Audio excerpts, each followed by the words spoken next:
ইউরোপে বসবাস করলে মানুষ যে ভদ্র হয়ে যায় তার প্রকৃত দৃষ্টান্ত হচ্ছে ডক্টর ইউনূস সাহেব এবং তারেক রহমান সাহেব। আপনারা দেখেছেন যে 2024 সালের যে জুলাই যে আন্দোলন হলো, সেই জুলাই আন্দোলনের পরে ছাত্রদের আহ্বানে আমরা দেখেছেন যে ওই ডক্টর ইউনূস সাহেব নোবেল বিজয়ী, অনেকেই বললো যে নোবেল বিজয়ী ডক্টর ইউনূস সাহেব ক্ষমতায় আসবে, প্রধানমন্ত্রী হবে, তত্ত্বাবধায়ক সরকার হবে, এদেশের সন্ত্রাসী চাঁদাবাজ সব বিলুপ্ত হয়ে যাবে, ভয়ে মানে আটলান্টিক মহাসাগর বঙ্গোপসাগর পালাবে।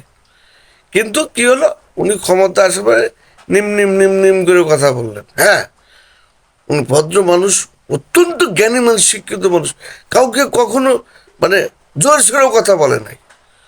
প্রত্যেকটা বক্তব্য আমরা দেখেছি যে নম্রতা, বিনয়ী, এগুলো তিনি বজায় রেখেছেন।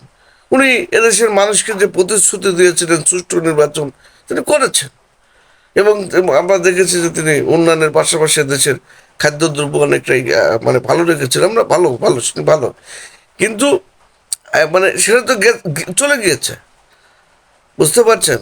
তো ডক্টর ইউনূস সাহেব মোটামুটি ভালো একটা শাসন পরিচালনা করেছেন, ঠিক আছে। কিন্তু এই যে আপনার তারেক রহমানকে দেশের মানুষকে ক্ষমতা নিয়ে আসলো, কারণ নিয়ে নিয়ে এসেছে ওই আপনার ওই জিয়াউর রহমানের যে আদর্শ।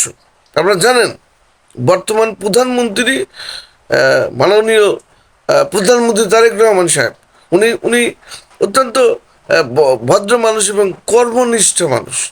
আমরা দেখেছেন বিভিন্ন সময় তিনি বেশি অফিস করছেন, এই বিষয়গুলো বেশি ফুটে উঠছে। আমরা জানেন যে জিয়াউর রহমান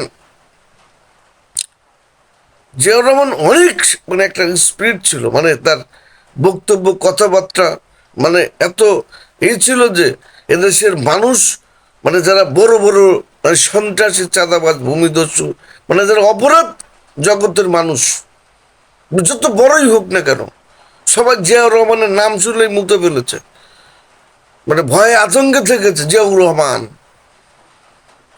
ছিলেন এদেশের ভূমিদস্যু, ডাকাত, যত বড় ক্রাইমকারী বলুন না কেন, তার কথাবার্তা, তার দৃষ্টিভঙ্গির মধ্যে ছিল একটা বিপরীত একটা সংগ্রাম চেতনা। মন্দ মানুষ তার কথা শুনলে ভয় করত। তো আমরা এই বর্তমান প্রধানমন্ত্রী আমরা দেখছি যে অনেক ভদ্রতা, এই ভদ্রতার সরলতায় আমরা জানি বর্তমানে তারেক রহমান সাহেব উনি মানসিকভাবে একটু আমরা দেখেছি যে অনেক সময় একটু চিন্তিত থাকছেন। বিশেষ করে কিছুদিন আগে তার মা মারা গিয়েছেন এবং তার একটি ভাই ছিল, তিনিও মারা গিয়েছেন, এবং তার পিতার অনাকাঙ্ক্ষিত মৃত্যু, তার একটি ছেলে সন্তান নাই, এবং আপনার ওনার যে ভাই তারও হয়তো সম্ভবত দুটি মেয়ে। সব কিছু মিলে উনি একটা মানসিক একটু চাপের মধ্যে রয়েছে বলে আমরা মনে করতে পারি। কিন্তু দেশের মানুষ শুধুমাত্র তারেক জিয়াকে ভোট দিয়েছে জিয়াউর রহমানের আদর্শ প্রতিষ্ঠিত করার জন্য। সুতরাং আমরা তারেক রহমানকে সাহেবকে বলবো, আপনি কোনো চিন্তা করবেন না, এদেশের প্রত্যেকটা মানুষ কিন্তু আপনাকে ভালোবাসে।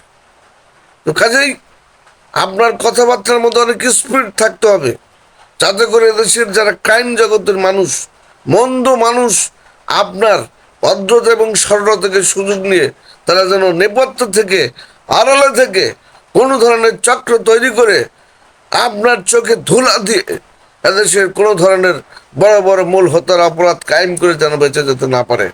এদেশের সাধারণ মানুষ, এদেশের অসহায় মানুষ যেন নির্যাতিত, নিপীড়িত না হয়।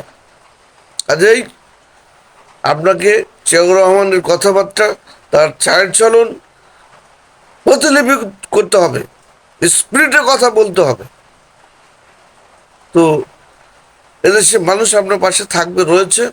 আমরা মনে করি জনাব তারেক রহমান সাহেব উনি যেভাবে তার ভদ্রতা, নম্রতা, সরলতা এবং সুন্দরভাবে তিনি যে অফিস করেন, তার যে সুন্দর একটা ভালো, কিন্তু আমরা চাই ওনার কথাবার্তা আরও স্পিরিট হোক, চলাফেরার মধ্যে স্পিরিট হোক, যাতে করে দেশের মানুষ নেপথ্য থেকে, আড়ালে থেকে, গোপনে থেকে, তারই আশেপাশের মানুষ যেন কোনো ধরনের ক্রাইম এদেশে সংগঠিত করতে না পারে।